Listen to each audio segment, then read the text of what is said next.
Halo guys, saat ini kita sedang berada di kawasan Jembatan Pantai Perak, Banda Aceh. Tampak lalu lintas sangat ramai di sini guys. Ya.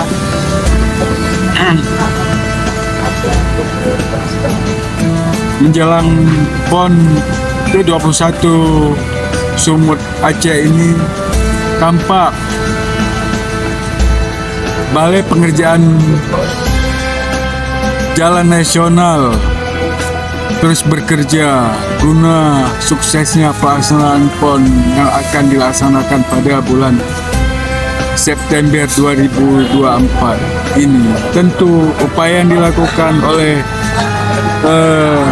BPJN Aceh ini harus kita dukung karena ini merupakan kegiatan tingkat nasional.